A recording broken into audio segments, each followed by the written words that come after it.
Hey guys, welcome back to another video. Today we will be talking about these new polls coming out of the 2024 presidential race.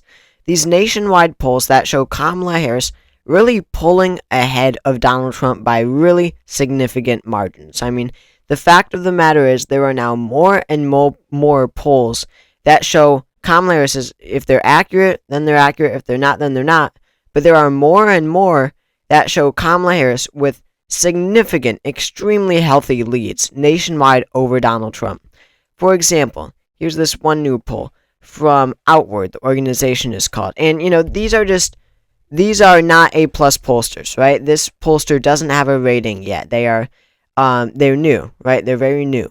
But they show Kamala Harris ahead by 6%, with Kennedy by 4 in the head-to-head. And from the Bullfinch Group, a C-rated pollster, so right in the middle, right in the middle of when it comes to accuracy of polling.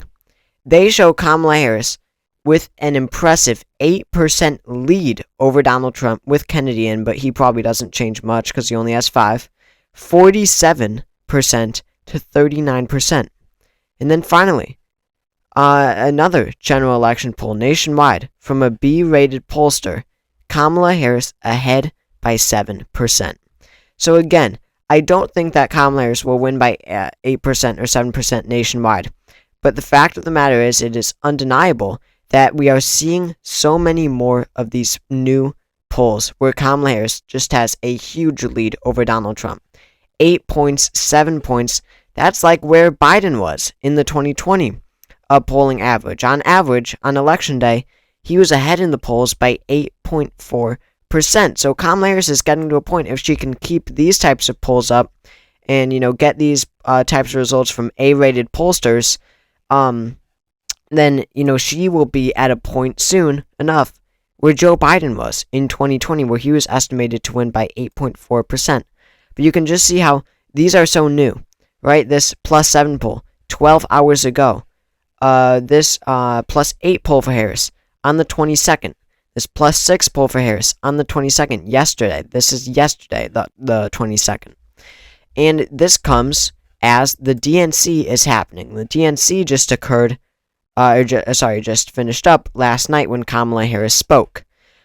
So, all these polls aren't even with Kamala Harris speaking. They're all from before Kamala Harris spoke, but you can just see how the DNC is giving her a huge boost. Not her speaking, but other speakers. Maybe Tim Walz, maybe the Obamas, maybe, I don't know, whoever it may be. So many speakers at the DNC and the RNC at the conventions. But obviously, the DNC is giving her a huge boost in this campaign, as we are seeing now Kamala Harris take leads of 8% of 7%, polls that we haven't even seen before. But again, getting to that number where Joe Biden was in 2020, that will be critical for a campaign. That is going to be extremely important, as a goal for the Harris campaign, because once you get to this margin, it really certifies that the election is in her bag. I mean, she is favored, right? Of course, I believe that she is favored to win the election. When you look at the Electoral Map, Kamala Harris just has much more paths to victory than Donald Trump has, but it is still a close election. Kamala Harris wins 58% of the time in the 538 simulation. She has a 58% chance of winning the election. That is still a very close election. 58 to 41 is still very close. But, if she can get, that's right now, right? What's she at right now in the average? She's at 3.7%, and she is expanding, as you can see. Just 5 days ago, she was at 2.6, and now she's at 2.7 at the beginning, the beginning of the month. August 1st, she was at 1.2% ahead. Now, she's up by 3.7. So she's expanding, but she needs to get, or she doesn't really need to. I shouldn't say that she needs to. But the campaign would like to get to this, at least close to this margin that Joe Biden was up by in the 2020 election in polling, because it was way off. He was ahead by 8.4. Now, I don't believe that Donald Trump will be as underestimated in the polling as he was in 2020 and 2016. I must make that point clear. So, if she is ahead by this 8.4, Joe Biden only ended up winning by 4.5% nationwide, so that was a 4-point overestimation of Joe Biden, 4-point underestimation of Donald Trump. So if she can reach, near doesn't even have to be 8.5. She can reach near 7%, even 6% on average. That certifies, because if the polling overestimates the Democrats, underestimates Donald Trump as much as it did in 2020, I would be shocked. I don't think that will happen. So as long as Kamala Harris is leading, by even 7 points, 7.5, 8, or even 6.5 points, that still certifies that she wins the popular vote by a good margin. Because again, I think it's impossible for the polls to be underestimating Donald Trump as much as they did in 2020 and 2016. So as long as, even if you apply a 4-point, which I don't think will happen, but a 4-point underestimation of Trump, if you factor in that, Kamala Harris needs to get in a point in polling where even when you factor in that, she still wins the popular vote by a healthy margin, which would result in an electoral college victory. So that is the goal for her. But if she is consistently getting these 8-point leads, 7-point leads, 6-point leads, let's call it 7% on average, and that does play out, that would just be gigantic for the campaign. If she does win the popular vote by 7, I mean, just look at 2020, Joe Biden won the popular vote by 4.5%, so Kamala Harris would then be doing 1.5% better than Biden. If you apply 1.5% to every state, that's Wisconsin as a lean margin, that's Michigan, they just under 5%, that's Pennsylvania, a lean margin, that's Georgia into a lean margin, Arizona lean margin, Nevada lean margin, lots of lean margins, and you even flip the state of North Carolina, and Texas now becomes lean, Florida gets extremely close. So, if that did play out, it would still be kind of a close, I guess not really a close electoral map, but definitely not a landslide. But you do see that if she gets there, then she is expanding on Joe Biden's 2020 margin. She is expanding the electoral map by winning all the battleground states from 2020 and adding North Carolina under her belt. Because again, she's doing 1.5% better than Biden in 2020. North Carolina only voted for Trump by 1.3. So that would result in a Harris plus 0.2% victory.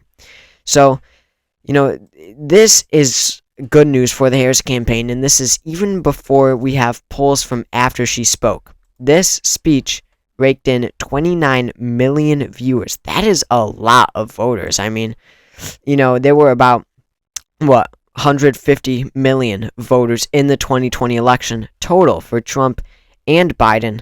So 29, I mean, let's call it 30 so that you could think about it better. 30 is a pretty good portion of that. What is that? It's a fifth. It is. It's a fifth of 150 million.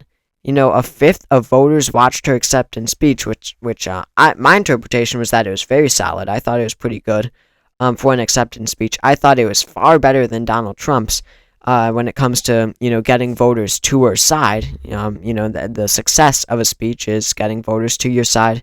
I think it was much more successful than Trump's. But, that all this polling is even before the effect of the speech comes in. In 2016, 2020, the past presidential election cycles have shown us that that candidates always get a boost after their convention. In 2016, Donald Trump led the Real Clear Politics average of polls it was literally like 3 days. In 2016 and 2020, he only led in the Real Clear Politics average for like 3 days, and that was in 2016, and it was right after the RNC. It's proven time and time again. After a convention is held, that party's nominee always gets a boost. The only person who has never gotten a boost from a convention is Donald Trump in 2024 with the most recent RNC, with the 2024 RNC. That was clearly an unsuccessful mission, the RNC. They were so confident that it seems like they didn't even try to make it all that successful. And it didn't play out right because he literally did not even receive a boost from that RNC. So we'll see if this DNC plays out differently, which already it is, because Harris is taking gigantic leads in the newest polls. So thank you all for watching this video. If you enjoyed, make sure to subscribe down below. We're trying to get to 10,000 subscribers before Election Day. So if you could help me out with that, that would be great. Again, thank you all for watching, and I will see you all later.